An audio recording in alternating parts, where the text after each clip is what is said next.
Bonsoir à tous et bonsoir à toutes, bienvenue dans Politiquement Incorrect. Au sommaire de ce soir, tout d'abord le réquisitoire. Nous parlerons de droit du travail qui est amené à évoluer cette année. Myriam El Khomri, la ministre en charge de la future réforme, a du pain sur la planche. Dans le cadre d'un éventuel remaniement ministériel, comment celle qui est aussi en confrontation avec Emmanuel Macron, le ministre de l'économie, qui n'est pas avare en commentaires sur le sujet du travail, va-t-elle gérer ce dossier? Élément de réponse ce soir. Dans la seconde partie de cette émission, nous parlerons de la situation au Moyen-Orient. Le torchon brûle entre l'Iran et l'Arabie Saoudite.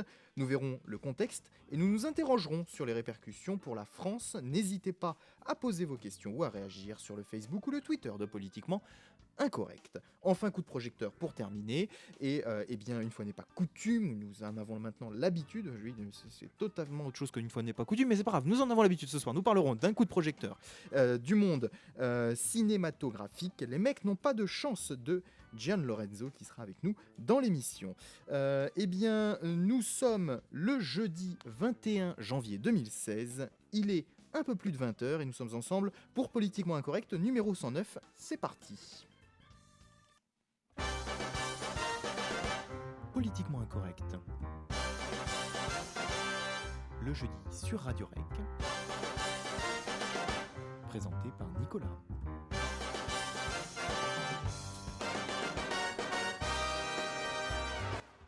Et effectivement, nous sommes ensemble pour ce Politiquement Incorrect. Bonsoir à mes compères, bonsoir Marc. Bonsoir Nico. Marc qui a ce soir un petit rhume, ça s'entendra certainement à l'antenne. Ça se verra surtout à la vidéo. Ça se verra à la vidéo, tu as le nez rouge, tu es pris, voilà. Je crois savoir que c'est Nelson qui t'a redonné ça, mais on veut pas en savoir plus. Ah mais voilà, on s'aime trop, du coup on se passe les choses, on se les prête, on compte t'as pas. pas idée de ce qu'on s'échange avec Marc. Ouais voilà, Non. c'est une chance que j'ai qu'un rhume. Je ne préfère pas savoir en effet. Bonsoir Baptiste également. Bonsoir. Bonsoir Nelson, puisqu'effectivement nous t'avons introduit il y a quelques secondes. Oui, bonsoir à toi Nico. Marc il aime bien quand on introduit des trucs. Non mais... Bon, et bonsoir donc à notre invité Gian Lorenzo.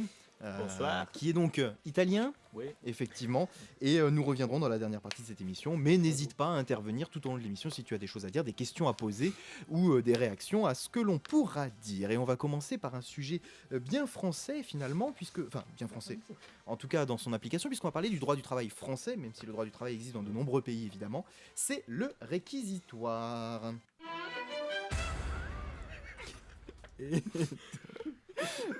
Et donc... Ce jingle de l'enfer quoi. Non mais... Enfin moi je pense avoir bien fait, mais bon c'est pas grave, tant pis. Mais Ah c'est bah, bien on rigole Nico bien. parce que c'est pas nous qui l'aurions fait. Voilà, qui l'aurions fait. Pardon. Voilà. Ah mais là je suis à l'ouest, là je suis sur une planète. Bon, et bien très bien. Le coup de gueule ce soir, et c'est là que je voulais placer mon une fois n'est pas coutume. Enchaîne, Enchaîne, vas-y. parce que Bon, là, on- continue. Le coup de gueule ce soir sur le droit du travail. Coup de gueule pourquoi? Eh bien tout simplement parce que effectivement ce droit du travail est en perpétuelle évolution. Et comme nous l'avons vu la C'est un semaine... concours d'orthophonie ce soir, non? D'orthophonie, pourquoi? Perpétuel. Mais tu peux te foutre de ma gueule, moi je parle pas du nez ce soir monsieur. Ah bah ça c'est méchant, tu Mais- vois. Ça on voit que que le droit naturel, voilà, on voit le darwinisme Marc chez n'est toi. pas concentré, je crois que. Non, il est Ouais. con seulement mais pas centré, c'est ça que... Non, qu'est-ce que... Ah là vas-y mets ton on truc. va enchaîner, parce que Tintin. On peut, je peux te le remettre, c'est parti. Voilà. Toi que tu feras une blague, faudra lancer ça maintenant. Nico. Oui, mais ça va être difficile de faire la technique, de faire les blagues et en même temps de faire une chronique. Bon, Bon, on c'est... sait que tu es l'homme à tout faire, tu as plusieurs bras. Eh ben oui, bien sûr. L'homme à tout faire, c'est très sympathique comme remarque. Comme nous l'avons vu la semaine dernière, une loi ne vaut rien tant qu'elle n'est pas approuvée, puisqu'effectivement, il y a des propositions, des projets de loi.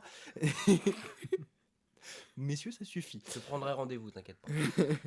Et donc voilà. Et nous en parlions la semaine dernière avec Raphaël qui avait fait une intervention, puisque nous parlions de la future réglementation éventuelle sur les excès de vitesse, les petits excès de vitesse, en disant qu'effectivement rien n'était abouti. Et en fait, ce soir, nous allons parler là encore de quelque chose qui est dans les tuyaux, mais qui n'est pas encore abouti, mais qui nous permet évidemment d'ouvrir le sujet. Il s'agit du travail, sans doute présenté en mars par Myriam El Khomri, cette réforme réforme du droit du travail. Elle a repris le portefeuille, Myriam El Khomri, de ce ministère depuis la fin de l'été, mais on connaît les influences que peuvent avoir certains de ses collègues, je le disais en introduction, comme Emmanuel Macron, qui a mené campagne début 2015 pour une autre réforme qui a eu lieu et qui a eu des conséquences sur le droit du travail, et par exemple le travail du dimanche, alors qui n'est pas si facile que ça à mettre en œuvre, puisqu'on a eu le cas là de la FNAC, où il y avait des négociations qui étaient en bonne piste, 3 syndicats qui étaient pour cette réforme du droit du travail, enfin cette réforme au sein de l'entreprise pour permettre aux salariés de travailler le dimanche contre des contreparties, et finalement les syndicats majoritaires s'y sont opposés, et les négociations semblent échouer sur ce sujet. Rien n'est terminé puisque les salariés peuvent encore saisir leur syndicat pour faire pencher la balance vers l'autre sens. Et puis un autre... Qu'est-ce qu'il y a, Marc? Non, rien, vas-y. Qu'est-ce qu'il y a? Continue. Continue mon Nico, mais pencher la balance vers l'autre sens. Dans l'autre sens, c'est mieux. Non, mais c'est pas grave, Nico. Euh, Vous Bref. voulez pourrir cette Non, mais chronique. c'est bien de mettre un peu d'ambiance. Voilà, hein, Vas-y. je veux dire, moi j'ai bossé, monsieur Marc, je ne m'inspire pas de Ouais, Libération moi, j'ai écrit un pour, article, pour moi. préparer. Bien, un autre cas, je le disais, de ce que Emmanuel Macron avait proposé dans sa réforme, c'est bien sûr les taxis et Uber, avec une situation qui n'évolue pas tant que ça pour le moment, avec toujours une confrontation entre ces deux professions, pourrait-on dire, du transport individuel des personnes. L'objectif de la réforme de Myriam El Khomri, c'est toujours la même depuis le début du quinquennat de François Hollande, c'est que les entreprises hésitent moins à embaucher et donc, in fine, de réduire le chômage. Alors, quelles solutions pourraient être envisagées? Des salaires moins importants, nous sommes dans un contexte de crise économique, c'est ce qui est un petit peu prôné par le patronat, que la masse salariale soit moins importante, attention, ne pas forcément baisser les salaires, mais de faire en sorte de baisser les cotisations sociales qui sont imputées sur les salaires, et agir sur cette part salariale, bien sûr, et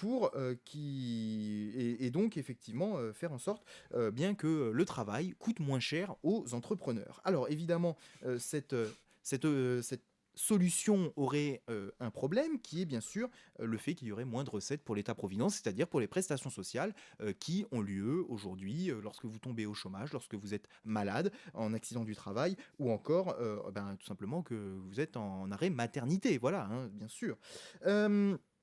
Et puis, il y a une autre solution qui peut être envisagée, et là, c'était évoqué dans la presse ces derniers temps, c'est le cas des prud'hommes, faire en sorte que les entreprises sachent plus facilement ce qu'elles risquent lorsque elles entreprennent par exemple un licenciement, et ce qui leur permettrait d'être moins frileuses et de recruter davantage en se disant, on peut recruter plus facilement et licencier plus facilement, donc on peut relancer un petit peu le travail de cette manière-là. Et puis, il y a autre chose également d'évoquer sur ce cas des prud'hommes, c'est de plafonner les indemnités en fonction de l'âge notamment, ce qui là irait en défaveur d'un travail pour les plus âgés, mais voilà, qui coûte peut-être davantage plus cher dans le cadre des procédures. Alors, la base de travail de ces réformes qui sont engagées, c'est la flexibilité, faire en sorte que les entreprises puissent faire varier leur main-d'œuvre. Donc pour le salarié, moins de sécurité, certes, mais éventuellement un nouveau cadre avec plus d'emplois, puisque c'est l'objectif recherché et effectivement et qui est censé faire moins peur, puisque l'on retrouverait plus facilement un travail, même quand on en perd un. L'exemple de cela, ce sont bien sûr les pays du nord de l'Europe, avec le fameux système de la flex-sécurité, avec une sûreté d'avoir un revenu parce qu'on retrouve du travail facilement, parce qu'il y a des aides compensatrices qui permettent de s'assurer un minimum donc dans la vie. Cela touche également ce genre de réforme au temps de travail. La question est posée. Je ne sais pas pourquoi l'ordinateur vient de s'éteindre, mais c'est pas grave. La question est posée donc du temps de travail. Et effectivement, faut-il rester rigide sur ce temps de travail? Question d'autant plus importante depuis la dernière crise qui a vu de nouveaux modes de gestion avec effectivement parfois des... Qu'est-ce qui se passe, Marc? Non. Tu m'as dit que je voulais venir en aide, mais finalement l'ordinateur ne s'est pas éteint, donc c'est... Non, c'est bon, les écrans se sont éteints. Je te remercie, Marc, pour ton soutien. Je t'en prie. Très bien. Je disais, faut-il rester rigide? Question d'autant plus importante depuis la dernière crise qui a vu de nouveaux modes de gestion, puisqu'effectivement, eh bien, on a parfois des entreprises qui sont obligées de mettre au chômage partiel ou de réduire le temps de travail de leurs salariés pour survivre, disent-elles. C'est l'un des principaux points de désaccord entre les syndicats et le patronat, ce temps de travail, évidemment, entre une partie de la gauche aussi, et puis ce qu'on pourrait qualifier de droite, voire du centre-gauche. Et donc, qu'en penser? Eh bien, le maintien des 35 heures permet d'avoir un cadre évident et qui évite les abus. Il permet un équilibre de vie et n'empêche pas, évidemment, la réalisation des heures supplémentaires avec, eh bien, effectivement, cette question, pourquoi pas travailler plus sur justement la façon de faire évoluer les heures supplémentaires qui sont aujourd'hui un petit peu compliquées à gérer, qui coûtent cher pour le patronat, plutôt que de revenir sur la base même du temps de travail que sont les 35 heures. Rappelons évidemment qu'en France, les gens travaillent plus de 35 heures de manière générale lorsqu'ils travaillent, mais effectivement, ils réalisent des heures supplémentaires qui sont prévues ou non dans le cadre de leur convention collective. Il faut rappeler cela également, c'est aujourd'hui effectivement que le droit du travail, eh bien, c'est le code du travail bien évidemment, mais c'est un ensemble de documents, nous y reviendrons.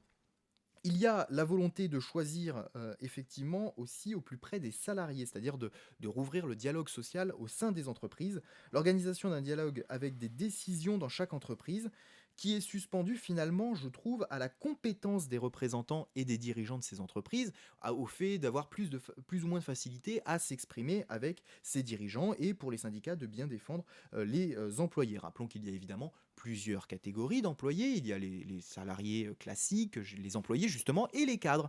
Voilà. Et effectivement, il n'est pas forcément évident de concilier tout ça au sein d'une entreprise. Ne pas être pessimiste sur le sujet, certes, mais le problème, eh bien, c'est d'attendre de voir et donc finalement de se heurter à des dysfonctionnements probables qui auraient lieu dans le cadre de ces réformes. Et donc, effectivement, je le disais il y a quelques instants, on a une opposition finalement entre tous ces codes, ces conventions collectives et finalement une illisibilité aujourd'hui du système et qui s'opposerait donc à des accords locaux qui remettent tout dès aujourd'hui déjà à plat, c'est-à-dire que ces codes, ces conventions précisent toujours que le dialogue peut être ouvert au sein de l'entreprise et donc effectivement ça existe déjà finalement ce qui est prôné aujourd'hui. Alors, outre le temps de travail, il y a également le contrat, le CDD, le CDI, avec un problème qui est certain, c'est qu'aujourd'hui, eh bien, les différences entre ces deux types de contrats créent des problèmes pour ceux qui sont par exemple en contrat à durée déterminée, forcément relativement court, puisqu'il ne peut pas dépasser 2 ans, qu'il ne peut pas être renouvelé un certain nombre de fois. C'est d'ailleurs ce qui avait piégé la ministre du Travail lorsqu'elle était passée chez Jacques Bourdin au début de son mandat de ministre du Travail. Et donc on a ce même problème, effectivement, aujourd'hui dans la société, entre les fonctionnaires et les contractuels, avec toujours le fait que les avantages de l'un pénalisent les autres. La précarité ou la pérennité de l'emploi cause donc un problème dans la vie courante. Notons que bien souvent, malgré les dispositions de la loi, les problèmes persistent. Ainsi, par exemple, supprimer le CDI mettrait un certain temps à avoir un impact positif sur la facilité d'avoir un logement ou un prêt à la banque, par exemple. En somme, on le voit, les débats sont nombreux. Lutter contre le chômage passe aussi par Pôle emploi. L'agence de l'État est chargée d'accompagner les sans-emploi, c'est-à-dire de les aider à retrouver un emploi. Elle est aussi chargée de l'indemnisation des demandeurs d'emploi. Nous avons enquêté, il ressort que Pôle emploi est véritablement une usine à gaz, gestion quasiment totalement déshumanisée de votre dossier d'indemnisation, faible professionnalisme déconseillé, dur de se faire entendre de cette institution qui est très peu flexible pour le coup. Dès que votre dossier sort un peu de l'ordinaire, le système bug, et si vous avez bien suivi, vous aurez compris qu'aujourd'hui, une grosse partie de la gestion se fait depuis Internet. Alors, cas pratique, comment contacter Pôle emploi ? Le numéro de téléphone débouche très souvent selon les touches que vous avez tapées sur un service vocal, sans interlocuteur humain. Une fois que vous en avez rencontré un, il vous dit qu'il ne sait pas vous répondre. La présence en agence... Se rendre en agence Pôle emploi, sous-entend des horaires de bureau obligés, puisqu'ils gèrent des chômeurs, donc ils considèrent qu'ils peuvent être ouverts de 9h à 17h. Au passage, cela est très peu adapté à des demandeurs d'emploi qui ont retrouvé un job, qui en ont un, lors de leur période, puisque c'est possible aujourd'hui. Rappelons que c'est même l'objectif de Pôle emploi, d'avoir du travail. Il n'y a pas qu'une catégorie de demandeurs d'emploi. Sachez sur ce point que Pôle emploi a repris les choses en main. Désormais, les horaires d'accueil seront davantage restreints. Si vous avez bien suivi, c'était de l'ironie. Et donc effectivement, les différentes catégories de chômeurs eh bien, classent aujourd'hui les demandeurs d'emploi selon s'ils ont un travail, puisqu'on peut être demandeur d'emploi et en avoir un temporaire, qui n'est pas suffisant en termes de temps de travail, etc. Il n'y a pas la possibilité de joindre un contact par mail si ce n'est le conseiller incompétent qu'on vous a attribué. Et puis reste la requête courrier. Ça, tu vois, c'était pas de l'ironie, mais c'était drôle. Tu veux dire qu'il faut que j'arrête l'ironie mais que je sois sérieux pour que ce Oui. soit drôle? Voilà. Merci. Reste la requête courrier. Reste la requête courrier ou saisir un médiateur. Mais là, je pense que vous avez déjà abandonné l'idée. De faire de la Enfin. guitare. Ou de faire la guitare. Pardon. D'accord. Moi, c'était vraiment pas drôle. Non, mais merci. Enfin, pour tordre définitivement le coup aux préjugés, les derniers gouvernements ont fait la promo de leurs mesures anti-chômage en incitant les chômeurs à travailler même un petit peu. Premièrement, travailler pendant son chômage est source d'ennui, car votre dossier devient complexe à gérer pour le Pôle emploi, je l'ai dit tout à l'heure. À cela s'ajoute que ces mesures incitatives ne le sont pas tellement, votre indemnité diminue sur la base de votre salaire brut, ce qui revient très souvent à ne pas gagner grand-chose de plus que si vous étiez resté chez vous. Au final, on comprend très bien que le véritable problème du chômage en France est peut-être tout simplement l'agence qui le gère. Pour terminer, revenons sur l'actualité avec les mouvements sociaux. On se souvient des salariés d'Air France qui avaient agressé leurs dirigeants suite à l'annonce d'un plan social. Le gouvernement avait dénoncé ces agissements. Récemment, ce sont les salariés de Goodyear qui avaient séquestré leur employeur en 2014 qui ont été condamnés. 9 mois de prison ferme ont été annoncés.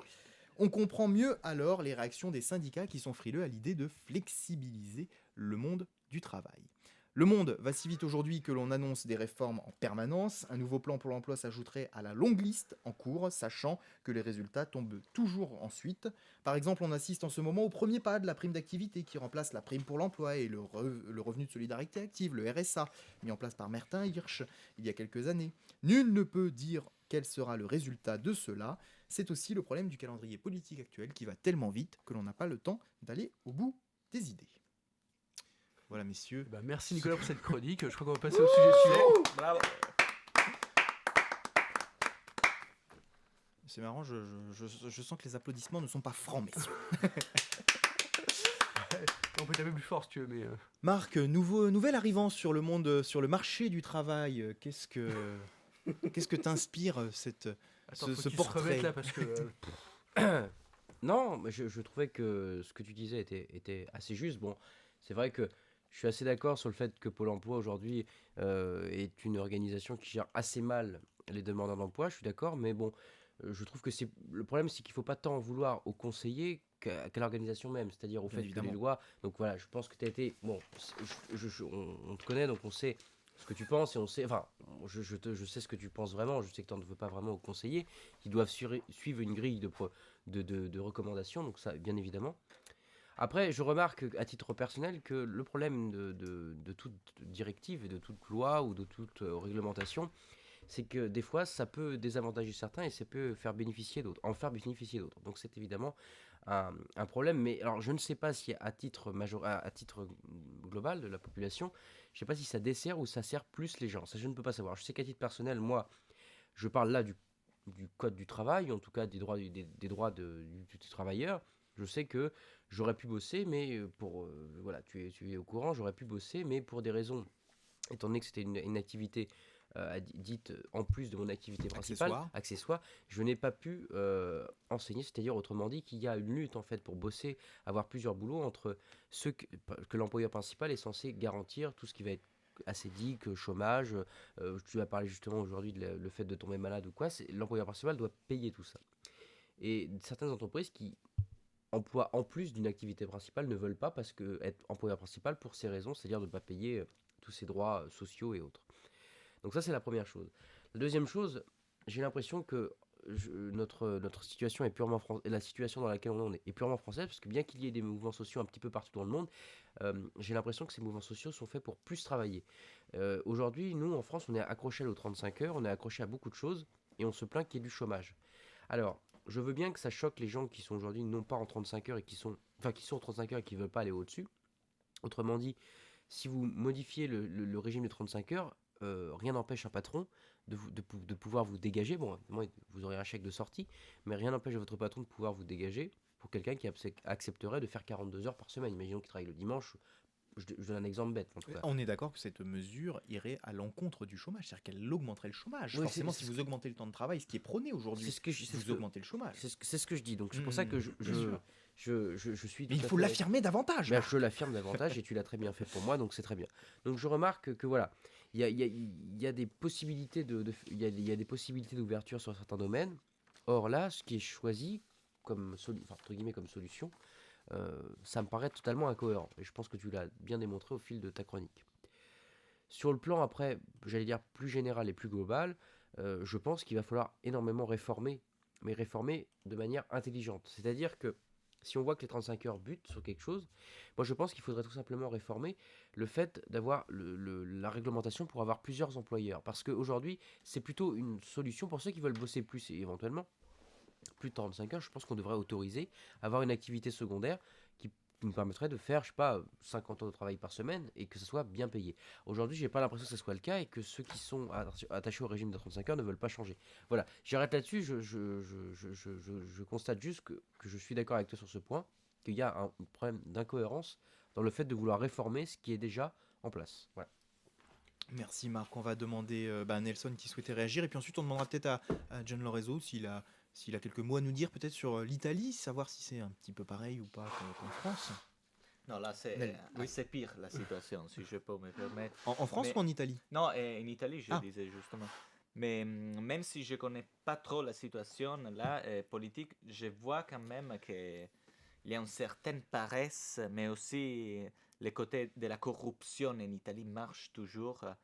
Du coup, on voit qu'on n'est pas un bon mène là. Alors que en France, je vois quand même qu'il y a une volonté de combattre, d'aller au-delà de, par exemple, de cette lâcheté qu'on a par rapport aux côtés des travailleurs en Italie. Mais je ne suis pas la personne plus indiquée pour parler de ça. Je suis plus sur le côté, comment dire, artistique, mais on ne peut pas faire de l'art sans faire de la politique. Donc, c'est aussi important de parler, surtout parce que là, je pense que je serai en France d'ici là, dans le milieu du travail, et je la pense comme intermittent de spectacle. Je pense aussi les intermittents de spectacle sont pas dans une situation assez similaire à ceux des travailleurs dans des autres situations. Quoi. Situation bien complexe également des Oui. intermittents du spectacle qui est souvent mise en avant et voilà, qui est souvent portée par les médias, hein, puisque de toute façon, non seulement il y a conflit, mais en plus les médias sont proches du monde du spectacle, donc c'est normal aussi que ce conflit soit mis en avant.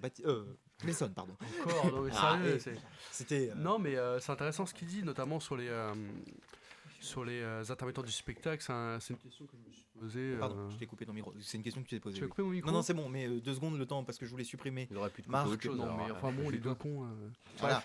Les messieurs discutent, je veux gentiment éviter à nos auditeurs d'entendre leur discussion et je t'ai coupé pendant 2 secondes. Donc effectivement, Moi, tu je vais disais- reprendre rapidement. Donc ouais, je me suis posé un peu cette question-là, notamment sur les questions d'intermittence du spectacle. Et ouais, je suis assez sensible à ce que dit Gian Lorenzo.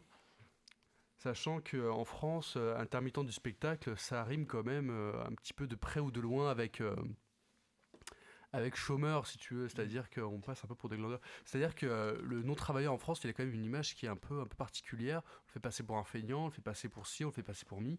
Il est stigmatisé. Bah oui, évidemment. Le truc, c'est que le système français est fait de telle manière à ce qu'on puisse très difficilement trouver un travail. Enfin, je parle d'un CDI par exemple. Un CDD, c'est relativement simple à trouver, mais un CDI vraiment intéressant, c'est très compliqué. Marc parlait tout à l'heure des 35 heures.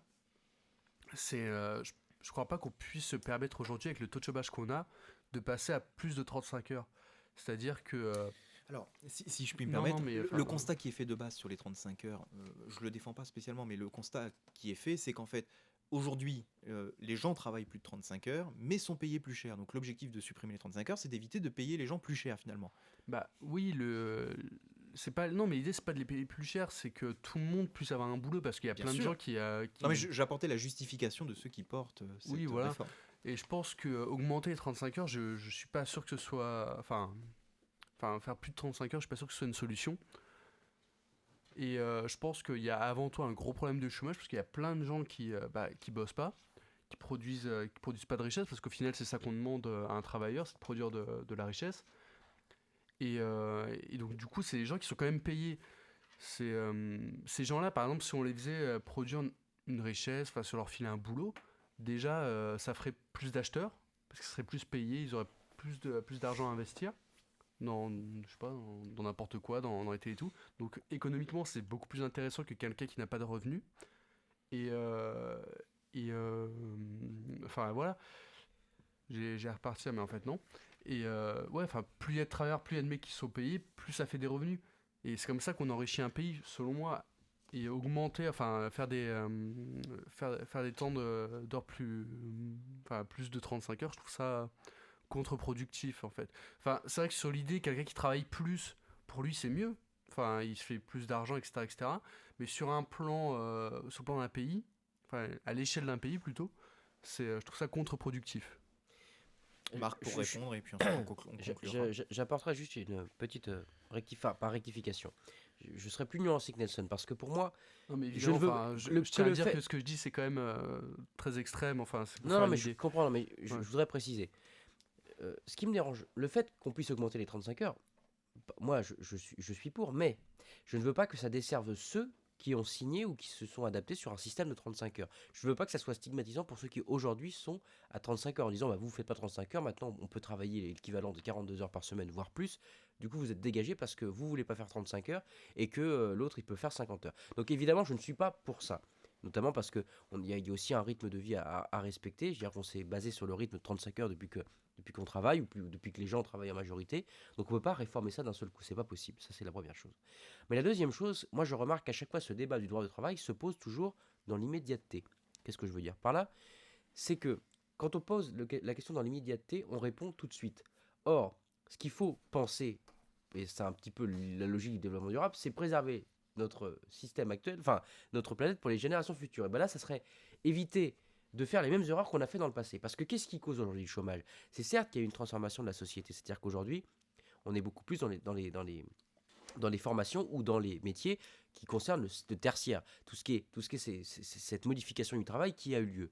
Aujourd'hui, nous ne sommes plus dans les métiers où la manœuvre est valorisée ou plutôt est utile. C'est ça que je veux dire, c'est-à-dire que la vraie originalité d'un système politique ou d'une idée politique aujourd'hui, ce serait de dire écoutez, la situation dans laquelle nous a mise notre idéologie de l'époque qui consistait à dire que faites des études, sinon vous êtes un manuel, vous n'allez pas gagner beaucoup, vous allez faire ci, ça a creusé beaucoup de choses. C'est-à-dire qu'aujourd'hui, les manœuvres, enfin les manuels, les manœuvres, et puis les grades au-dessus, bien évidemment, donc je parle des travaux manuels, ont été dévalorisés et par conséquent, aujourd'hui, il n'y a plus beaucoup de main-d'œuvre, ou alors elle n'est pas très bien qualifiée. Et aujourd'hui, ce qu'il faudrait faire, justement, c'est arrêter de dire ça. C'est-à-dire qu'il nous manque des main-d'œuvre. On est obligé de faire venir des travailleurs étrangers pour répondre à la besoin de main-d'œuvre. Alors, main-d'œuvre, ça concerne les tourneurs, ça concerne les mécaniciens, ça concerne beaucoup de choses. Ça concerne la plomberie, ça concerne vraiment beaucoup de choses des métiers manuels. Aujourd'hui, ces métiers ont été valorisés. Sauf que c'est ces métiers-là qui manquent aussi. C'est-à-dire que quand vous regardez, et je l'ai fait, quand vous regardez ce qui manque et ce qui est demandé le plus au Pôle emploi, ou en tout cas dans les annonces de boulot sur l'APEC ou autre, vous voyez deux choses qui sortent. Les commerciaux, donc ça, il y en a toujours eu besoin. Les comptables, parce que ça a été dévalorisé dans les années 80. Et la troisième chose, tout ce qui est travaux manuels. Aujourd'hui, la majorité des demandes, ça concerne ça. Donc ça, c'est la première chose. Et la deuxième chose que je voudrais ajouter, très rapidement, c'est que il faut revoir nos prétentions et nos considérations à la baisse. C'est-à-dire que la vraie idée, ça ne serait pas de modifier le code du travail, mais de modifier les mentalités. De modifier les mentalités, parce que moi, j'enseigne actuellement en lycée, et ce que me disent mes élèves, c'est mon père m'a dit de faire des études parce qu'il ne faut absolument pas que je finisse manœuvre. Et je l'ai vu, ou manœuvre ou ouvrier, ils disent ouvrier. Ils disent qu'il faut que je gagne bien ma vie pour faire des études, sinon je serai à moins, en gros, je serai à moins que rien. Mais c'est ça aussi qu'il faut changer avant de changer les choses aujourd'hui. C'est de changer l'idée de sortir de cette binarité entre d'un côté ceux qui font des études qui vont réussir dans la vie, or maintenant tout le monde a des diplômes et personne ne trouve de travail. Ceux qui trouvent du travail, c'est ceux qui sont bons en manuel. Donc il y a un vrai, là il y a un vrai enjeu. Et ça passe non seulement par une bonne communication de la part des politiques qui vont nous dire oui, arrêtons de stigmatiser ces trucs-là, d'autant qu'en plus, et je termine là-dessus, les conditions des ouvriers de l'époque ne sont plus celles des travailleurs manuels aujourd'hui. À l'époque, c'était une usine non chauffée, on commençait très tôt, il faisait très froid, c'était des métiers durs, il n'y avait pas de machine qui aidait. Aujourd'hui, ce n'est plus le cas. Aujourd'hui, les entrepôts sont assez beaux. Enfin, assez beaux, je veux dire, c'est neuf, c'est chauffé, il y a des machines qui vous aident, et voilà, il faut revoir tout ça parce que les conditions dans lesquelles on a pensé notre idée de faire des études n'est plus la même aujourd'hui. C'est tout simplement ça. Nelson voulait te répondre. Ouais, très rapidement, ouais, je suis parfaitement d'accord avec ce qu'a raconté Marc. Et il y a le problème, c'est qu'en France, on a une espèce de... Ouais, on a une vraie mentalité, oui, faites des études, sinon vous êtes des moins que rien. Et c'est vrai que là, il y a un gros problème, c'est que tout le système, je parle système médiatique, fait en sorte que nous ne puissions pas, enfin, médiatique et marchand, si tu veux. C'est-à-dire que quand tu vas dans ton carrefour, tu trouves 3-4 tomates, on dit, enfin 3-4 types de tomates, alors qu'il y a 20-30 ans, il y en avait 50 types différents, enfin bref. Là, c'est vraiment tout un système qui est fait pour pouvoir produire avec très peu de personnes. Et là, si on encourageait une production peut-être plus artisanale, qui demande plus de main-d'œuvre, mais qui est aussi plus valorisée, c'est vrai que ça vaudrait le coup de tenter cette expérience-là pour déjà créer des emplois, donc du coup réduire le chômage et avoir une qualité de vie qui est quand même supérieure. Donc ouais, je rejoins Marc vraiment sur ce point parce que ce serait vraiment très bénéfique pour la France, je pense pour tous les pays qui sont dans le même genre de situation, notamment, enfin je parlais de la tomate, donc de l'agriculture, mais ça rejoint aussi la mécanique, tous ces trucs-là, tous les petits commerçants et les petits artisans. Ça vaut vraiment le coup de valoriser ces métiers-là parce que c'est des métiers déjà qui ont une culture. Enfin, moi je suis très sensible à cette idée de culture, notamment sur les métiers, toutes ces choses-là, c'est des trucs que je trouve assez beaux, c'est assez formidable et qui sont pas assez valorisés. Et donc ouais, voilà, tant qu'on À n'aura cette pas réserve, changé cette mentalité-là, ça va être très compliqué de pouvoir changer. Mais à cette réserve voilà. point quand même, Nelson, que la modernisation de l'agriculture, aujourd'hui, ne nécessite plus autant de main-d'œuvre qu'à l'époque. Donc je pense que mon constat Oui, c'est pour ça que je parle fonctionne de petits uniquement. producteurs, si tu veux. Voilà, d'accord, mais mon constat à moi, c'est, enfin, celui que je viens de vous exposer, c'est plutôt dans les métiers où ça nécessite encore de la manœuvre. Je veux dire, on peut pas changer un moteur de bagnole ou faire des révisions de bagnole avec une machine. C'est Oui, pas, bien sûr. ça n'existe pas. Donc le métier de paysan, on voit que les paysans sont passés, il y a des Ouais, mais chiffres, hein, regarde, de quoi, un peu moins de 10 millions, 7 millions en 1955, aujourd'hui à 1,5 million. Donc on a besoin de moins, mais on produit plus. Donc l'agriculture est encore une fois un domaine assez particulier pour oui, ça. mais enfin, attends, rapidement, parce que là, je peux pas, je suis obligé de réagir. C'est que là, en plus, ça permettrait d'avoir une agriculture plus saine, sans machin. Et alors là, enfin, on gagnerait sur tous les tableaux. Donc je me demande vraiment ce qu'on attend. Faudrait en fait Bah, la vraiment démographie encourager. augmente, Nelson. T'es obligé de produire Oui, plus, malheureusement. mais il faudrait encourager les gens à sortir de cette ville de merde qui est Paris Ça, c'est vrai. et à aller dans les campagnes, faire des métiers qui sont intéressants, qui sont beaux et tout. Et en plus de ça, mon père avait cette phrase qui était magnifique, c'est on réglera le problème du réchauffement climatique et de la pollution en mangeant. C'est-à-dire que quand on mangera mieux, quand on créera de la demande autour des choses qui sont bonnes à manger, qu'on décidera de payer plus cher, on pourra créer beaucoup d'emplois et régler beaucoup de problèmes. Voilà. Eh bien, merci beaucoup, Désolé pour messieurs, pas de souci. Merci beaucoup pour ces éléments sur donc le droit du travail et puis ses prolongements, puisqu'effectivement, on le comprend, tout cela est très lié à l'ensemble du monde. Et justement, le monde, nous en parlons tout de suite dans notre rubrique On en parle sur l'actualité internationale cette semaine.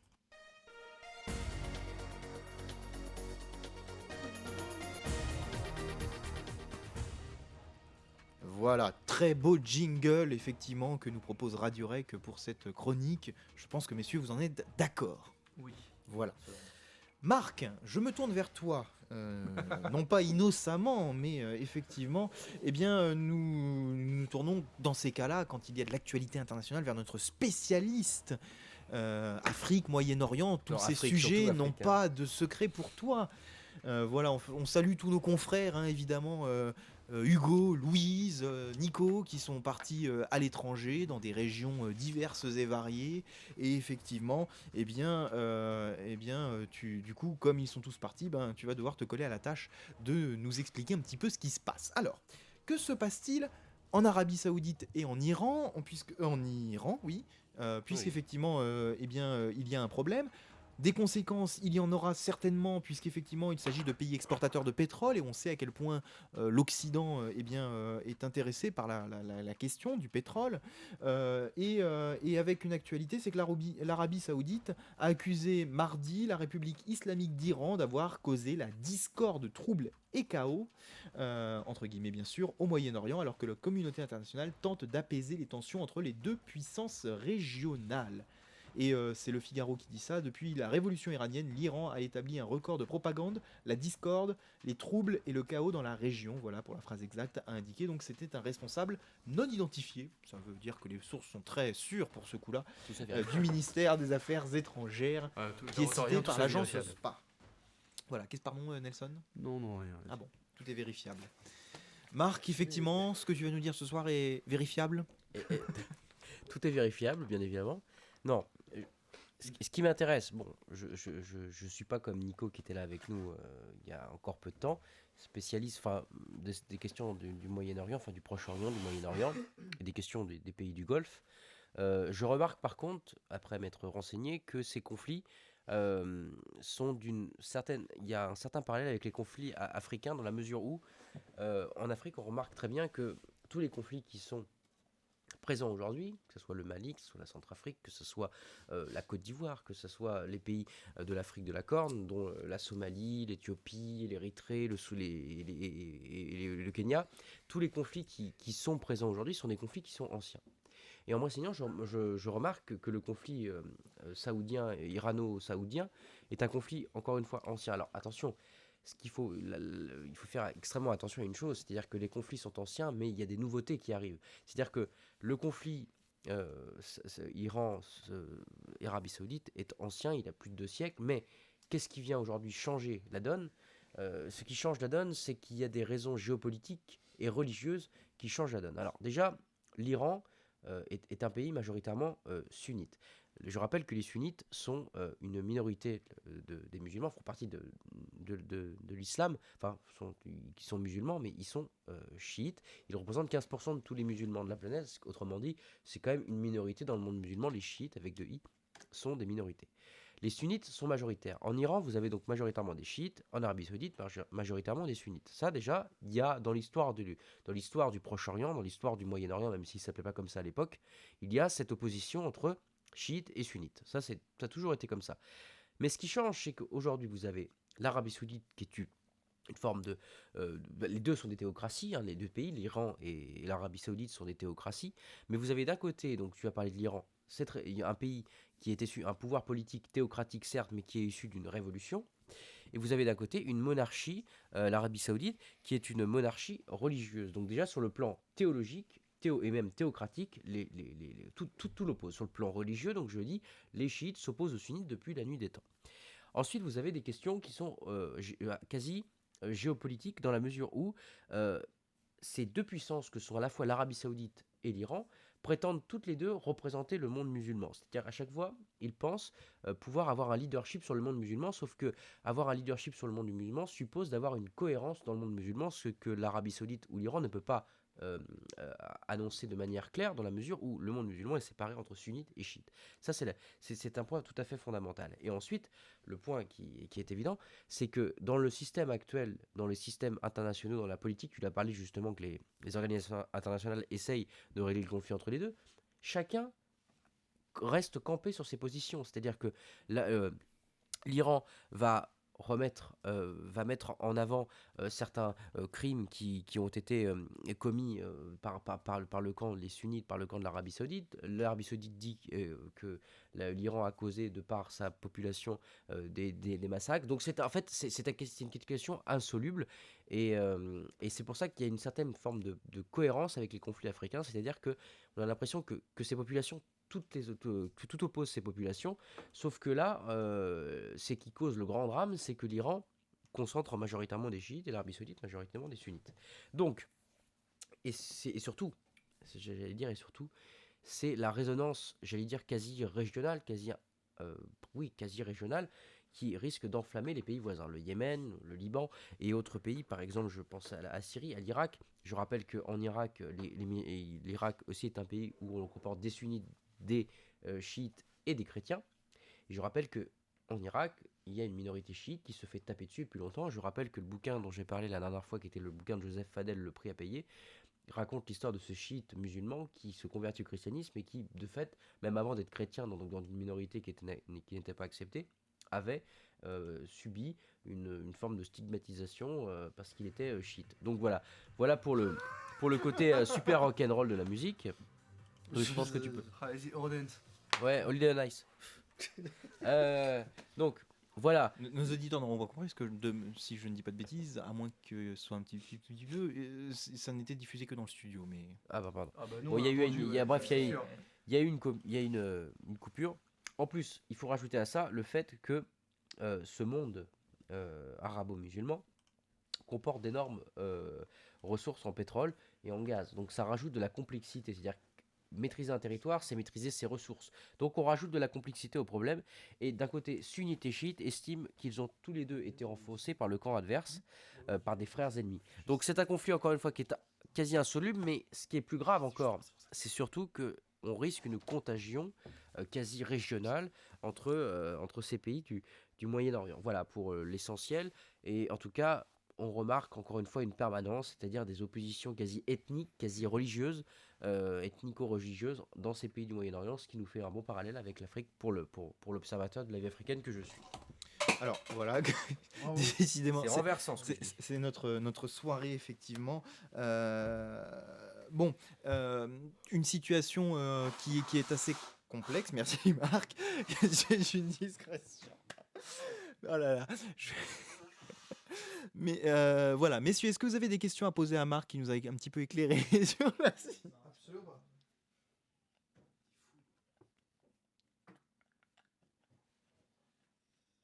Non, il n'y a pas, toujours pas de questions, c'est bon. Non, non, ça. Tu peux enchaîner.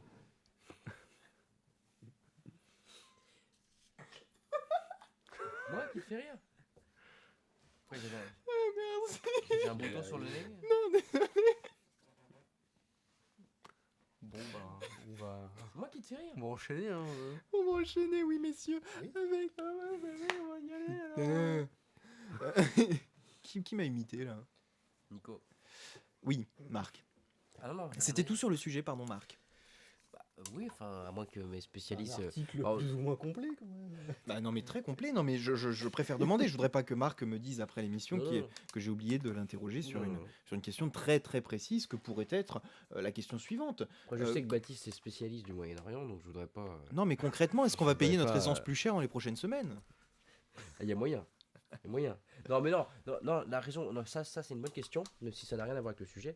C'est une bonne question parce que aujourd'hui, on sait très bien que le pétrole que nous avons peut-être dans nos voitures à l'heure actuelle, qu'il soit diesel ou essence, on s'en Et dans fout. nos motos, hein, n'oublions pas les motards. Et les motos que tu adores d'ailleurs, Mais que oui. tu adores, n'est-ce pas que ce pétrole vient probablement, de par le blanchiment de l'essence par la Turquie, vient probablement des sources de pétrole de l'État islamique. Donc ça pète. Très bien, mais merci beaucoup Marc merci Marc pour cet éclairage. Nous allons passer tout de suite à notre dernière partie. Eh bien, il s'agira de notre coup de projecteur de la semaine. Suivez-nous sur radio-rec.fr. Retrouvez-nous sur Facebook et Twitter. Partagez l'émission sur YouTube.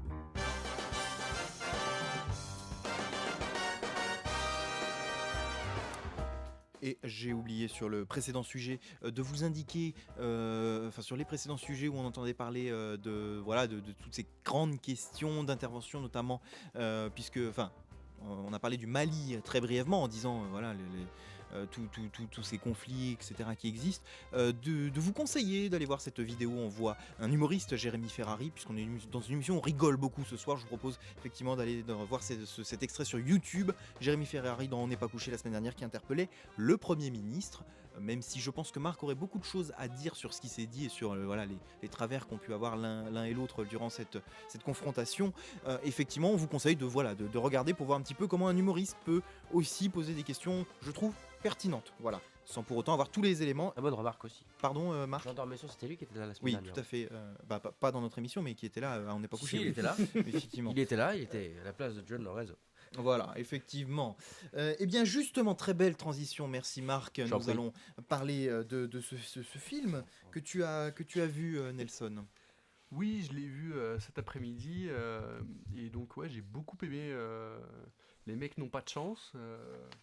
Donc, je vais le laisser présenter. Voilà, tout simplement l'auteur, oui. Ça, je le présente quand même. Allez, Je vas-y. le pré-présente. Donc, c'est un jeune réalisateur italien qui est à la fac de Paris 8 en master réalisation. Et donc, on s'est connus. J'étais comme tous master les- réalisation, là je suis passé master théorie. Mais ça, c'est juste Ah, un détail. t'as fait Voilà. cette erreur. Pour l'histoire. Oui, j'ai fait cette erreur. Pour rester dans les milieux universitaires, des fois, il faut faire des sacrifices. Bah ouais. Ouais, t'as pas fait un gros sacrifice que t'as fait.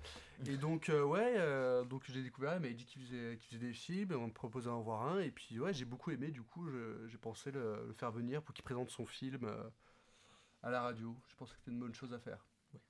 Eh bien, on te laisse parler. Oui, d'abord, merci Nelson pour m'avoir invité. Merci à Nicolas, Marc et Baptiste pour m'avoir donné cette occasion. Et déjà, je me sens heureux d'être présenté par la musique de Whiplash, un film que j'ai adoré. Là, on est dans un milieu de cinéphiles, donc ça, c'est assez bien. Eh ben, Les mecs n'ont pas de chance, c'est un projet que j'ai fait les derniers ans. On l'a commencé en mai avec un budget récolte avec les crowdfunding, comme ça, de façon très domestique, on peut dire. C'est un projet étudiant. Là, déjà, quand j'entends le mot film, ça me semble toujours une exagération. Ouais, je me permets de te couper pour dire que quand même, pour un projet étudiant, il est quand même très abouti. Hein. Ah, Vraiment, merci, ça sent ouais, en tout cas. Ça, c'est gentil. Ouais. Enfin, c'est gentil, non, c'est Ouais, un ouais. ressenti. J'aurais pu dire que c'était mauvais aussi. Ah ouais, mais, non, bah, dans ce cas-là, je t'aurais peut-être pas invité non plus. Ouais. Non, mais en tout cas, c'est bien. Là, justement, mon projet, là, je suis italien, ça parle justement des différences culturelles entre français et italien. Et c'est l'histoire d'Enrico, un Italien qui est à la fac de Paris 8 et qui n'a pas encore des amis français. Et un jour, on rencontre Jean-Pierre, qui est un Parisien très élégant, mais aussi un peu snob. Mais les deux décident de faire amitié. Mais entre les deux, il y a justement Alba, l'ex d'Enrico, qui est italo-française et cherche un peu de mettre un peu de difficultés entre les deux. Jusqu'au moment dans lequel Enrico disparaît et on découvre qu'il est kidnappé par un groupe de dealers de la banlieue. Et alors, c'est aux Parisiens Jean-Pierre et Alba d'aller les retrouver. Du coup, c'est un film noir et blanc qui mélange un peu plusieurs registres. Ça part comme comédie intimiste, un peu un hommage à la nouvelle vague. Et après, ça va vers les milieux du cinéma de genre, cinéma d'action. Et j'espère là de trouver un public pour les présenter. Et déjà, je vais les présenter à l'Institut culturel d'Italie la semaine prochaine, le Donc 29 c'est janvier. voilà, rue du Bac, c'est ça, dans le 7e arrondissement. Oui, c'est l'arrêt de métro, c'est rue du Bac, c'est 50 rue Varennes. Mais si vous allez sur Facebook, dans ma page de la Drive-In Pictures, vous pouvez vous informer. Il y a tous les détails pour comment y aller, comment réserver, parce que c'est gratuit, mais il faut quand même réserver. Alors, et je pense que ça ira. Ouais. J'espère au moins que ça va plaire aussi à notre public, quoi. Ouais, donc je me permets de mentionner. Oui, vas-y. Ouais, donc tu as mentionné quand même la nouvelle vague, c'est quand même beaucoup plus accessible que la nouvelle vague. Oui, c'est plus humoristique quand même. Oui, Ouais, c'est- ça, ce qui est une vraie dimension humoristique. Petite différence entre étudiants français et italiens. Vu justement par un italien, j'ai trouvé ça vraiment intéressant, assez marrant. Et puis non, c'est une histoire qui se suit bien, les personnages sont vraiment attachants. Ça monte par 8 comme un endroit assez sérieux, un peu trop sérieux par rapport à ce que c'est en vrai. Mhm. Mais c'était une vision assez intéressante de voir comment en Italie on peut voir les étudiants français, enfin l'université française. Mais donc moi ça m'a fait quand même assez rigoler. Enfin, dans le bon sens. Hein. Oui, non, merci. Voilà. Ouais. Et ouais, non, je pense que c'est un truc que tout le monde peut voir sans se faire, sans s'ennuyer. Ce que je disais, j'en parlais avec lui avant l'émission. Je disais que déjà, je m'étais pas du tout ennuyé en le regardant et que c'est déjà une belle performance. Et en plus de ça, j'ai trouvé que c'était assez profond dans les thématiques abordées. J'ai trouvé ça fin et pour un court-métrage dit étudiant, j'ai trouvé ça vraiment très abouti. Il y a des intentions de réalisation qui sont assez fortes. Les images sont belles et tout. Non, ça vaut vraiment le coup de faire l'effort de le voir. Donc j'espère que tôt ou tard, on pourra le voir plus nombreux quand même. Oui, absolument. Je l'espère aussi et j'espère aussi qu'il y aura une distribution dans les festivals. Mais là, justement, on est en train de travailler ça avec ma productrice Tania, qui était une énorme aide, aussi comme tous les restes de l'équipe, comme mon monteur Kiwon, mes ingénieurs de son, Gaspard et Valérian, mon chef-op Liam. Mais il y avait tellement de gens de toutes les nations qui m'ont aidé. Il y avait des gens italiens, français, coréens, brésiliens. Il y avait vraiment un grand échange. Et chacun a mis son côté. Chacun a contribué à mettre sa passion dans ces films, comme ça, un petit film étudiant, mais quand même un cœur. Et j'espère que ça va plaire en public. Et je voudrais aussi remercier les acteurs Kevin Tussider, Jérémy Pontieux, qui travaille aussi pour le blog L'Info tout court, qui est un blog de cinéma que je vous conseille de lire, vraiment bon, et l'actrice principale aussi, Claudia Fortunato. Et vraiment, les trios en triangle, que quand j'écrivais les scénarios, c'était tout fumé, c'était dans les nuances, c'était pas du tout dans la mise à point, alors que là, quand j'ai vu les acteurs, finalement, je les ai vus en chair et d'os, et c'était un grand moment. Mais aussi le reste du cast, c'était très bien choisi, et ils ont donné une bonne performance, et du coup... Bon, moi je suis plutôt satisfait et j'espère que aussi vous serez heureux de les voir. Bah, effectivement, on peut que le conseiller à nos auditeurs et à nos lecteurs, voilà, sur nos Facebook, nos réseaux sociaux, sur le site internet, et puis à ceux qui nous regardent sur YouTube. Baptiste, on ne t'a pas entendu ce soir, pas beaucoup, si ce n'est pour dire des conneries. Euh, Pas tant que ça. Non, Pas tant que ça. Finalement, tu as été sage. Ouais. Est-ce que tu as une question peut-être à poser à Lorenzo? Hmm. C'est pas Lorenzo, d'ailleurs, je dis des conneries.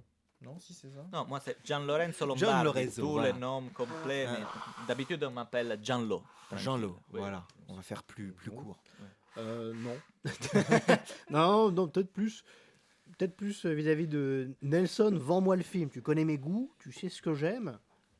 Alors Essaie attention, de me vendre le film. double prouesse parce que tu dois faire comprendre à nos auditeurs quels sont les fameux goûts de Baptiste pour. Allez, Ça vas-y. c'est difficile. Hein. Alors, les goûts cinéma, il les connaît. Non, les goûts cinéma, je les connais, ouais. Alors, c'est pas un truc que tu as l'habitude de regarder. Tout sincèrement, niveau effets spéciaux et tout, c'est pas ça. Il n'y a pas de sexe, quoi, c'est ça? Il y a une dimension sexuelle quand même dans le film. Hein. Oui, il y a un triangle. Il y a un triangle ouais, amoureux. Ouais, enfin, c'est un film italien, hein, donc C'est normal. c'est normal d'une certaine manière. Non, par contre, non, déjà le film est assez marrant. Je l'ai déjà dit, je J'ai le une répète. question, quand on dit un format étudiant, ça veut dire quoi? En fait, c'est juste que ce qui veut dire par là, c'est que c'est un film commandé dans le cadre d'un cours. Et ça dure combien de temps?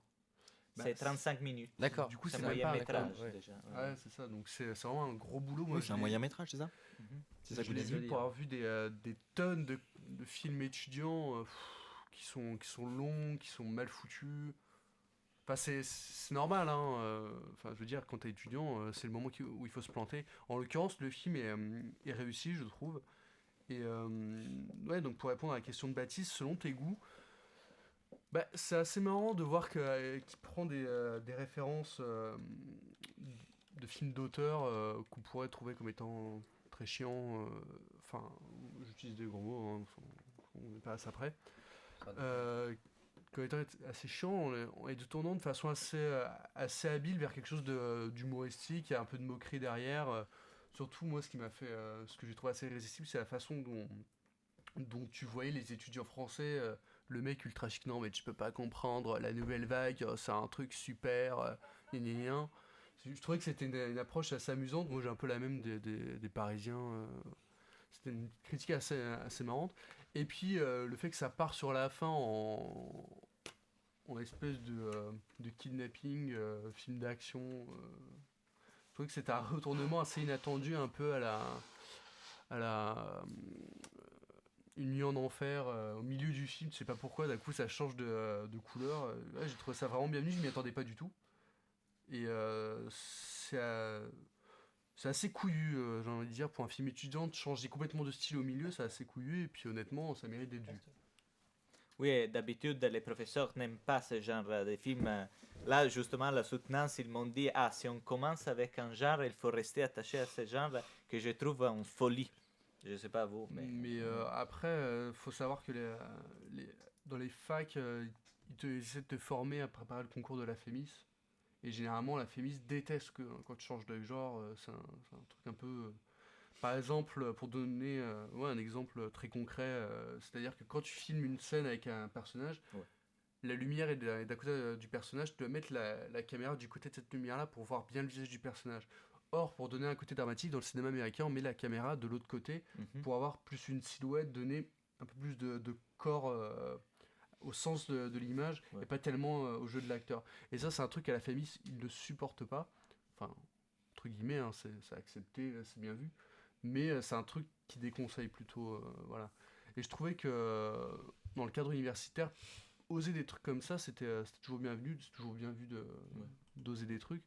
Et là, déjà de faire un truc long, en plus de ça, plus mélanger les styles, c'était vraiment une assez belle prouesse. Et ouais, je vous conseille vraiment de le voir, même toi Baptiste, ça pourrait te faire marrer. Rappelons le format, effectivement, une trentaine de minutes. On peut trouver sur Internet, je le conseille aux auditeurs, un thriller, non, n'importe quoi, oh bah dis donc, j'arrive même pas à le dire, voilà, un trailer.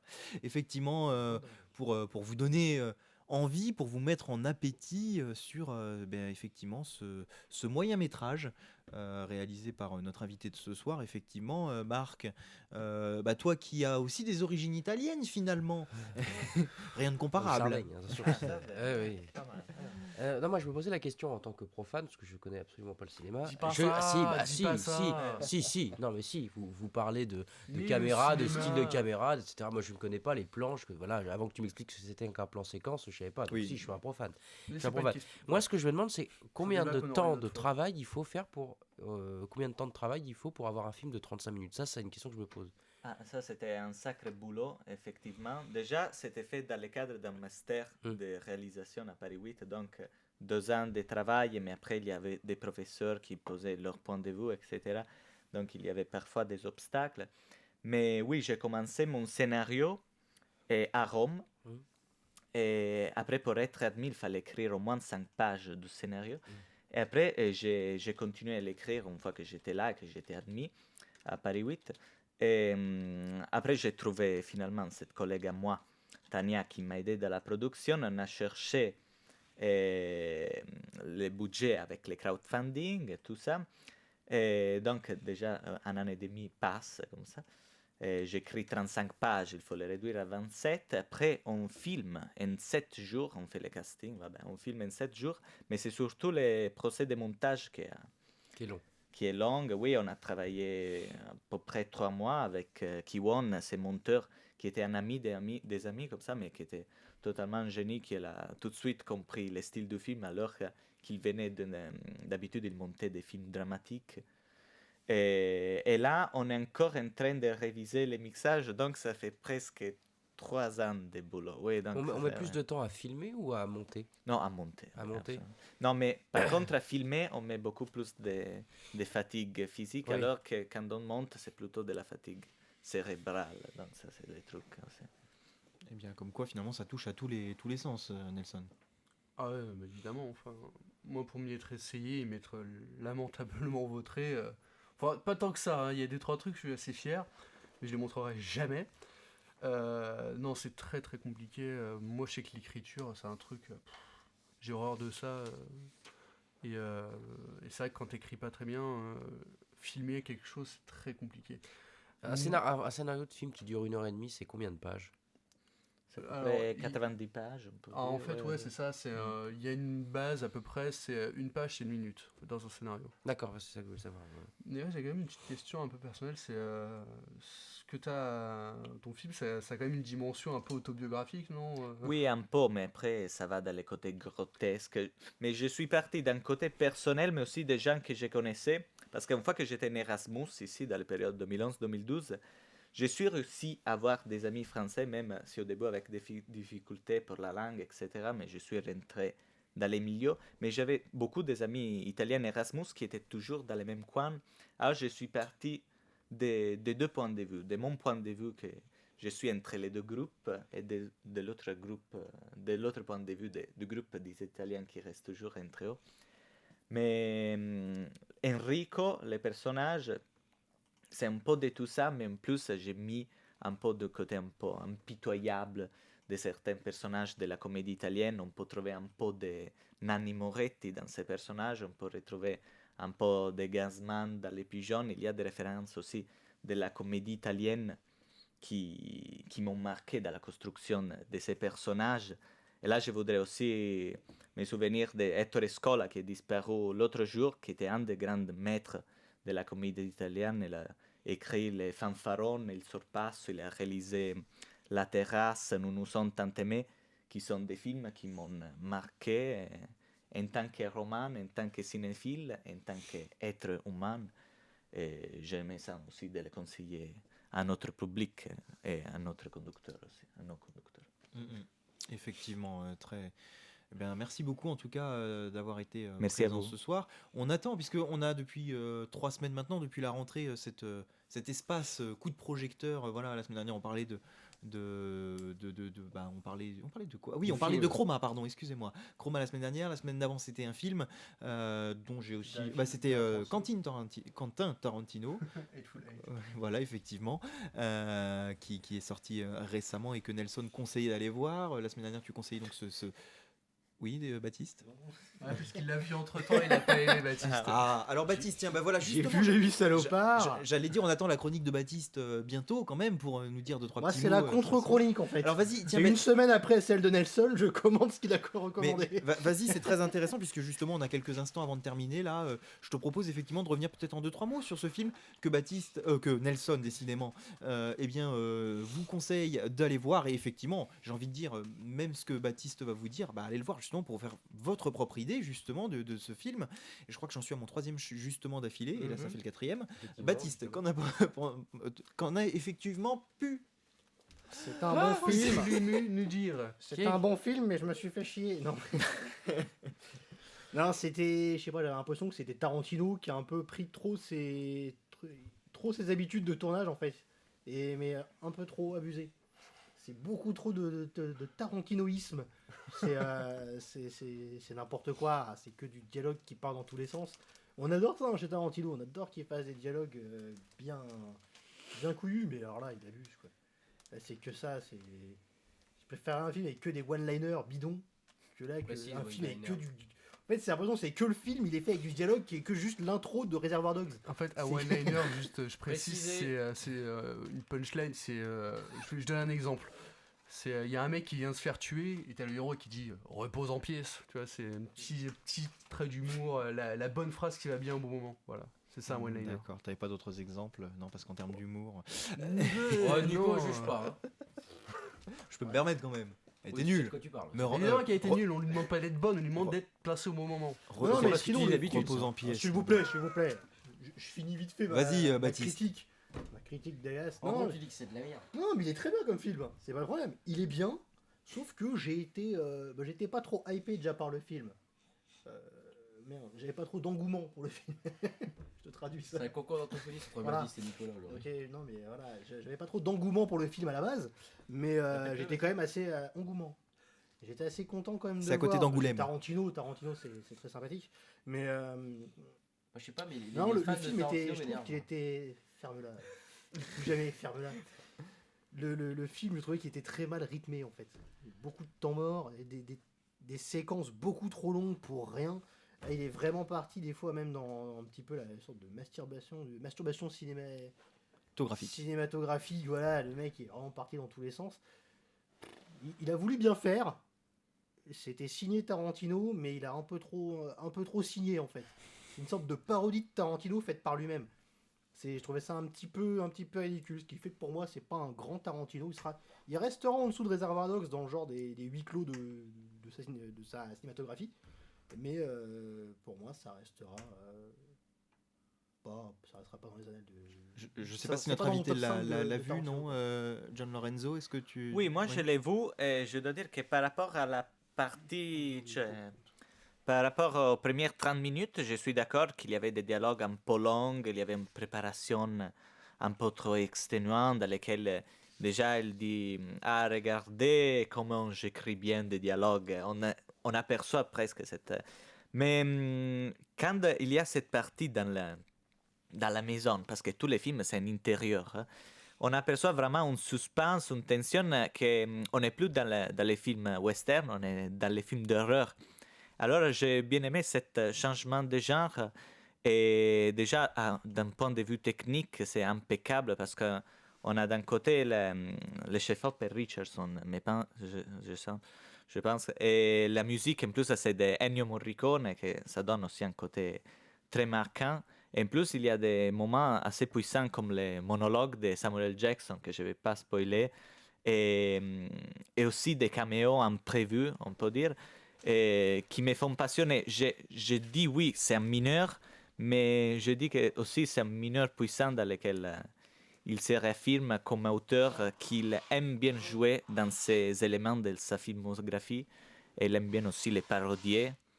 Du coup, oui, j'aime bien encore une fois le côté humoriste, violent, et encore plus gore, mais aussi pastiche de ces films. Donc pour moi c'est ok. Oui, c'est très bien.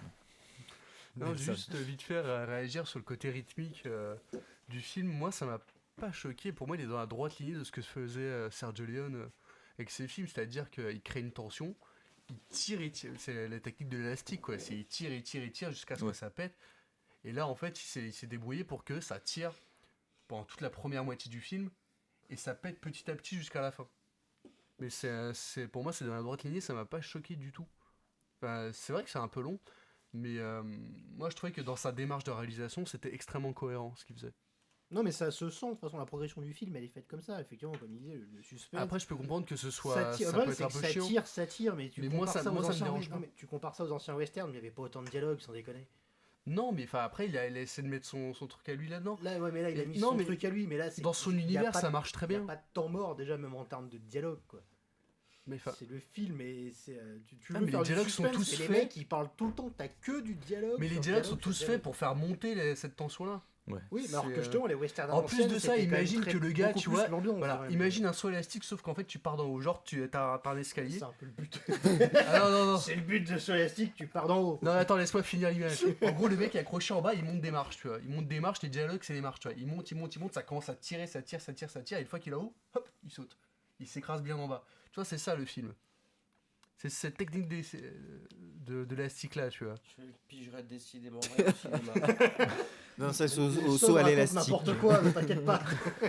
Non, mais je Nelson est confus. Mais est-ce qu'il tombe le mec à la fin chez Tarantino ou pas? Ah ouais, ah oui, il s'éclate des la mecs gueule qui par terre, tombent. mais violent, bien sûr, évidemment. Ah bah. Mais Beaucoup l'idée, dans c'est le comment public tu aussi. fais monter une mayonnaise, tu vois. C'est Ah bah alors ça, c'est de la cuisine, c'est pas du cinéma. ouais, La mais enfin, cuisine ou un porno? exactement. Mm. Et non, le Le porno, problème, c'est c'est la que pure. là, c'est de la cuisine si tu veux, mais le soufflé, il est Mais- retombé direct. Messieurs, je refuse la chronique porno dans notre rubrique coup de projecteur. S'il vous plaît, on évite. Et ben, tu sais quoi, la semaine prochaine, Baptiste, tu nous fais une belle Perche. chronique. Coup de perche, c'est ça. Oh là là, messieurs.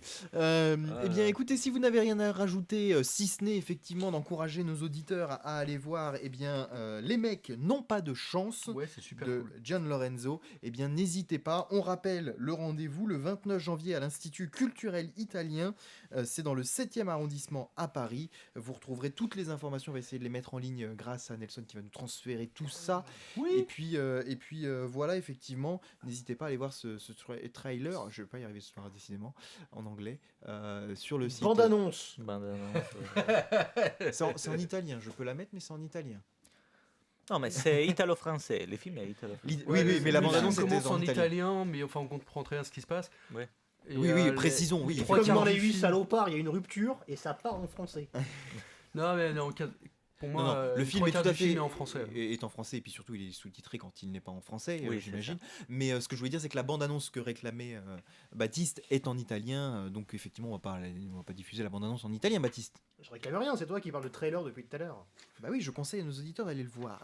Tu souhaitais qu'on dise bande-annonce à la place de trailer. Mais tu J'ai cru galères que tu à le dire. réclamais le trailer. Mais pourquoi tu dis ça en fait surtout?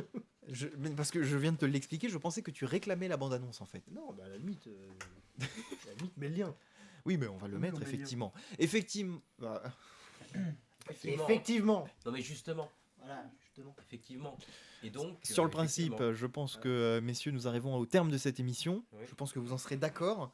Ah. On ne pourra pas aller beaucoup plus loin Faut pas dire Euh, Gérard Rolls. que cela. C'est Gérard. Merci à notre invité, Gian Lorenzo. Merci beaucoup Merci à d'être vous, venu. hein. Et tu es ici chez toi, politiquement incorrect, Radio Rec. N'hésite pas à revenir. Il n'y a pas de souci pour voilà, Merci, une émission relativement décontractée. Je précise que ce soir, c'était particulièrement laborieux, mais ça nous arrive d'être voilà, un petit peu plus structuré. Mais problème technique avant l'émission. Voilà. Non, mais c'est une émission super. Je me suis trouvé Ah bah. hyper bien. Non. Ouais, tu t'es trouvé.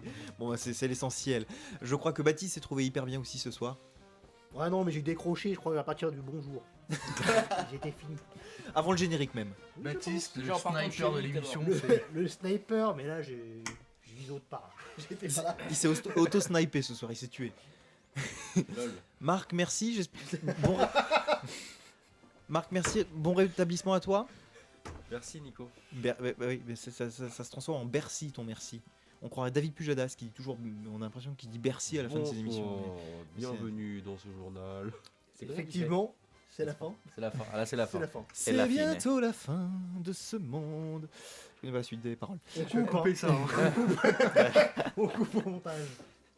Ouais, c'est pour mon intégrité personnelle que ça apportera préjudice. Vous, ça va. Enfin, c'est- ton Oui, non, toi, t'auras intégrité la perte, personnelle, toi, bon. Ça veut dire quoi ça Rien du tout. On les Bon, laisse enchaîne. se battre. Merci. De rien. Merci Nelson également, puisque je ne t'ai Merci pas à salué. toi, Je sais Nico. pas si tu le mérites, mais. Oh. Mec, pour la chemise, t'es obligé. C'est vrai. C'est vrai que je taquine toujours Marc sur ses vêtements, alors que ce soir il est superbement bien habillé. Et, Pourquoi ce soir mais non, mais j'ai pas dit que Ah. j'allais dire que c'était moche. J'ai dit que Nelson, qui a une jolie chemise, alors faut le dire pour nos auditeurs qui effectivement. Voudraient dessaper Nelson, oui. voudraient dessaper- Non, mais nos nos- plan, quand même. Nos auditeurs qui Ah ne oui. font que nous écouter, qui ne Ah. peuvent par définition pas voir Nelson, eh bien effectivement, jolie chemise ce soir de Nelson, à rayures de différentes couleurs. Nous avons un coloris plutôt bleu, bleu-vert, voilà.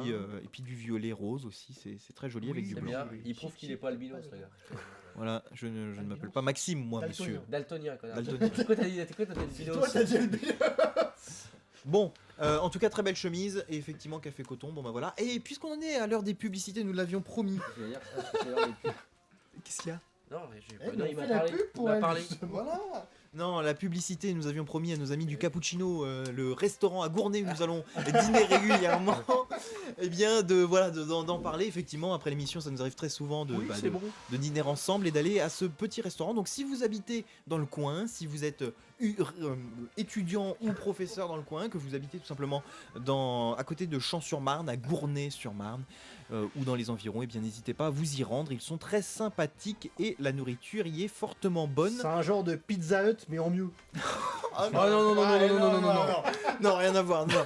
Il me semble avoir entendu Nico dire ça il y a pas longtemps. Et on a payé tout. N'importe quoi. Non, simplement, je réclamais la carte de fidélité qu'ils n'ont pas et je disais qu'au moins Pizza Hut en faisait une, mais rien de comparable entre ces deux types de pizzeria, si on peut appeler évidemment Pizza Hut, qui pour moi est très très bonne, mais si on peut appeler Pizza Hut comme une pizzeria. non, mais- Il recommence. on paye Pas cher. de recommence. Per niente. Ah, mais voilà. Ah bah, je pense voilà que notre ami de ce soir voilà, dira effectivement Allez, que ram. Pizza Hut ne fait pas de la vraie pizza. Enfin, de la pizza, c'est une pâte avec des ingrédients dessus, mais ça n'a rien d'une pizza type originale. Bien, messieurs, je vous sens distrait ce soir, c'est la cour de récré, quoi. Depuis que Marc est enseignant, que ça part en freestyle, ça fait des batailles. Ça fait des batailles d'avions en papier dans ce studio, c'est n'importe quoi. Je crois qu'il est temps de rendre l'antenne. Je sais pas ce que Baptiste vient de lancer à Marc, mais bon, c'était pas des fleurs. Et, Non, c'était le pot. et une éponge, je sais pas ce que ça fout dans un studio de radio, mais bon. Pour terminer, Attends, on va finir parce que on en peut plus. ouais, parce que le conducteur de l'émission, là, il est niqué, là, les gars. Pour terminer, je voulais rappeler aussi à nos auditeurs qui nous écoutent et qui aiment la musique, les Rec Awards, n'hésitez pas à aller sur le site de la radio, radio-rec.fr, et à vous inscrire pour ce concours. Ce sont les derniers instants pour vous inscrire, alors n'hésitez pas à le faire. Très belle soirée sur Radio Rec, et on se retrouve très bientôt pour une nouvelle émission. À bientôt. Suivez-nous sur radio-rec.fr. Retrouvez-nous sur Facebook et Twitter. Partagez l'émission sur YouTube.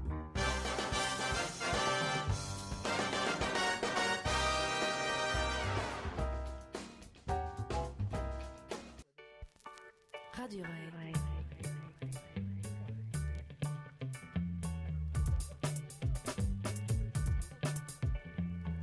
La radio étudiante.